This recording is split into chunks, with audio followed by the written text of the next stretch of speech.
Okay, good morning. So ngayon ay ano ba ngayon? Basta Martes ngayon eh.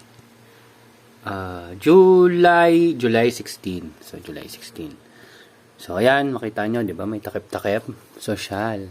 So hopefully hindi na masyadong mga ilangan ng liwanag tong mga nasa gilid.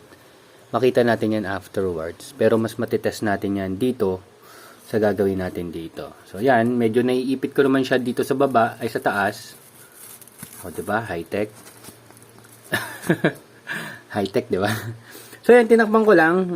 Dapat ipangtatakip ko yung tray eh. Kaso, nasa taas pala yung tray ko nito.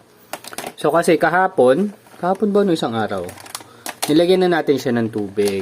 Approximately, mga 3 liters ng tubig yung lalagay ko dito. Para umabot siya sa ganyang level.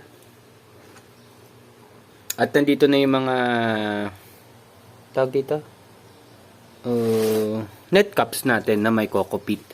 So, tulad ng dati, hindi pala dati. Kasi dati 54 ang nilalagay ko. Ngayon, 48 lang yung ilalagay natin. Sa palagay ko, kasya naman to.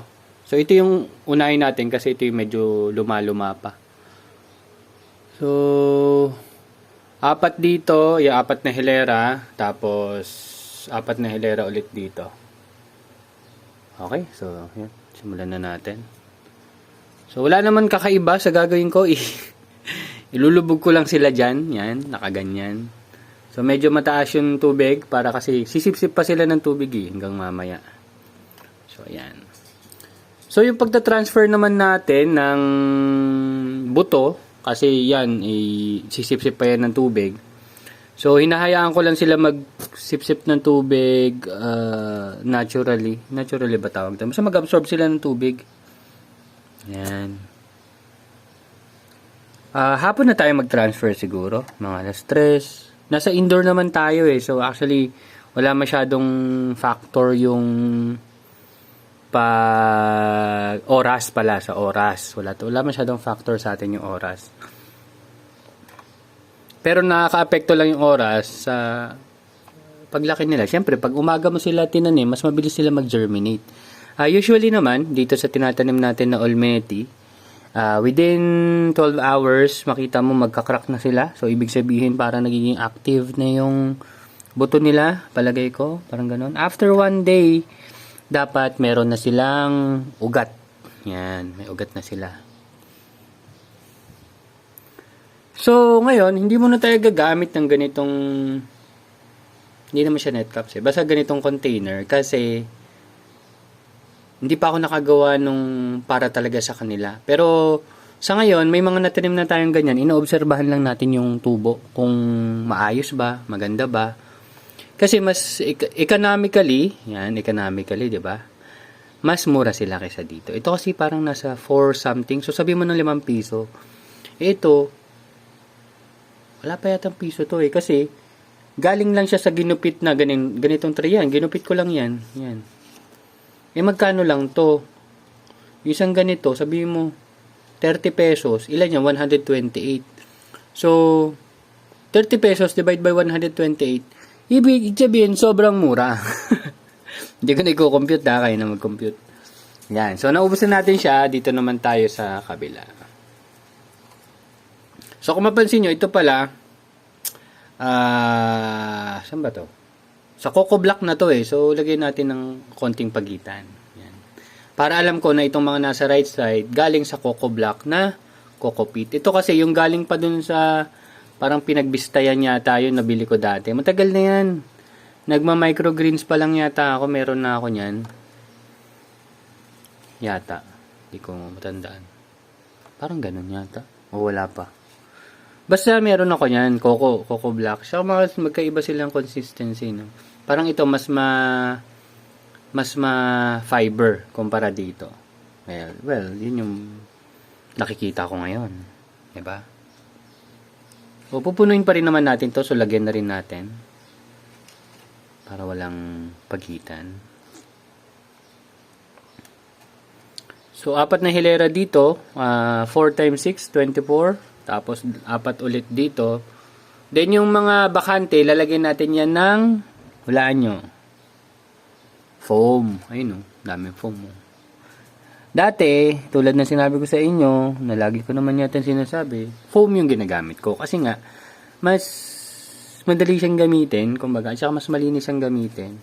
Kaso, in terms of, sa akin lang kasi yung iba magaling naman talaga gumamit ng foam. Sa akin, mas naging maganda yung germination ko dito sa Coco Peat. Siguro may mali lang din akong ginagawa dun sa foam. Ay kaya ayaw gumana ng maayos or ng matino. Yun lang. So hopefully maging okay din naman to. So ganyan-ganyan lang. Napakadali lang naman ang gagawin natin. Lipat-lipat ka lang dyan. Lipat-lipat ka lang dito. And mamaya wala. Tapos ka na. Sa ngayon, actually nag-uumapaw yung harvest natin. Ang dami nating harvest. So, ngayon, ang pinaka-problem natin is yung pagbebenta. So, yan, ini-improve ko na yung sarili ko para makapagbenta naman tayo. Alok. Yan. Pero hindi natin tinitigil kahit marami tayong harvest. Sa ngayon, hindi lang tayo masyado makapag-active ng sobra-sobra. Pero sinusubukan natin yung best natin. Ayos pa. Ayos yan. Tsaka, na-incorporate ko sa sobrang dami kong lettuce, na-incorporate ko na yung pagkain ng lettuce. Parang ginawa ko na siyang kanin. Yan. So, medyo healthy living din tayo. Or healthier living. So, na-adjust na natin yung taste buds natin para kumain ng lettuce. At ang maganda niyan, kahit parang ang dami kong kinakain lettuce, mga gulay-gulay, hindi ako masyadong tumitimbang ng mabigat. Hindi kumpara pag, kanin. So, isa pa yun sa benefits. Diba? Siyempre gusto natin benefits. So, ayan, ilagay na natin yan. Hayaan lang natin silang mag-absorb ng kailangan nilang i-absorb. Takpan lang natin to. So, yung mga dati nating foam, tatakip lang natin siya dyan. At saka hindi ko sure kung may mabait na naman dito. Kaya, ayan. Ito, tinatakip natin yan. Kunyari, may buto na yan. May buto na. Mamaya na lang. Tapusin muna natin ang pagtatapal nung pwedeng pasukan ng ng lamok. Yan, lamok. Kasi, kahit anong takip ko, hindi pa rin maiwasan. Minsan, may kit-kit diba? Nangyari talaga Pero wala naman siguro silang dengue. Sana. Hopefully. So, yan. Ay, sorry. Diba? Medyo may improvement, no? Pero medyo nagsinungaling ako sa inyong hindi ako gamit ang Coco Peat. Ngayon talaga, puro Coco Peat na ginagamit ko. Pasensya na, I lied. Yan. Mas maganda ang result based on result naman kasi tayo gumalaw. Siyempre, kung saan yung magandang resulta, dun tayo. Hindi natin kailangan mag-stick sa bagay na medyo nahihirapan tayo. Hindi ko naman sinabing hindi effective. Hindi siya effective sa akin kasi sa iba, sigurado ako effective yun. Yung paggamit ng foam. Tsaka mura lang din yung foam parang 0.38 yata kada isang peraso. Parang ganun lumalabas. Mura lang din yan. Yun lang, gugupit-gupit ka. Yun lang naman yung kapalit. Ito rin naman, magpapakulo-pakulo ka pa. Ayun. So, may mga pros and cons talaga sila. May mga video naman tayo Papakulo lang naman. Tapos, after mong pakuluan, yung pagpapakulo kasi, para yun sa sterilization. Pagpatay ng mga germs. Yan. Tapos, after mo siyang patay ng germs, babaran mo siya ng calcium nitrate. Kasi nga, ayun, pag hindi mo sila binabarang calcium nitrate, mostly ng mga Coco Peat ay kinukuha nila yung calcium or yan, parang calcium nitrate doon sa nutrient solution mo tsaka doon sa seedlings mo. Kaya namamatay sila. Nagkakaroon tinatawag na dumping off. Yan, mamatay. Yun lang. So, ayan, ilagay na natin sila. Wala naman tayong ibang gagawin, kundi magantayin ka ng hapon, hayaan lang natin na sipsipin nila yung tubig naturally, tapos mamaya papansin niyo, makikita niyo ako nagpipit, parang dinidiinan ko para lalo pang mag-absorb, pero mamaya medyo yung iba naka-absorb na, yung iba medyo kulang-kulang pa, pero mas mataas na yung water level na na-absorb nila, kailangan mo na lang silang pitpitin. Okay? So, ngayon, wala na naman tayong ibang gagawin. So, takpan lang natin sila para sa privacy. Ay, yun pala. Yung regarding sa kunyari, may buto na yan. May buto. Wait lang. Yan. May buto. Tapos, mag-aalas 9 na. Kahit mga 8:45, ang ginagawa ko na is tatakpan ko ng ganyan. Pero since buto pa sila, wala pa silang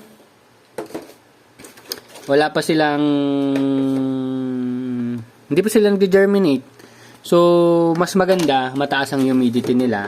So, ginagamit natin to. So, isa pang tray, ayan, itong yung ilalim, ganyan. So, yan yung pinantatakip natin sa kanila. Yan, ganito. Yan. Sakto-sakto yan eh. Nabili ko lang din to sa online itong rack. Kalimutan kong tawag pero surak yan eh. Ginamit sa microgreens tsaka pagkakabote dati. Yan, so natakpan na natin sila. Bakit ganyan ang mas magandang setup? Kasi mame-maintain nito yung mataas na humidity sa loob, which is yun yung kailangan ng buto natin para mas mabilis siyang mag-germinate. Yun yung alam ko. Yan, palagay ko alam nyo rin naman yan. So ayun, tinatakpan ko siya 2 days. Ito gamit ko, ito. So, after ng 2 days, maganda na yung germination niya. Mag-start na siyang tumaangat. Huwag mo na siyang takpan ng ganito kasi pag sobra siyang nadidiliman, nagiging leggy naman siya. Sobrang tatangkay siya ng tatangkay.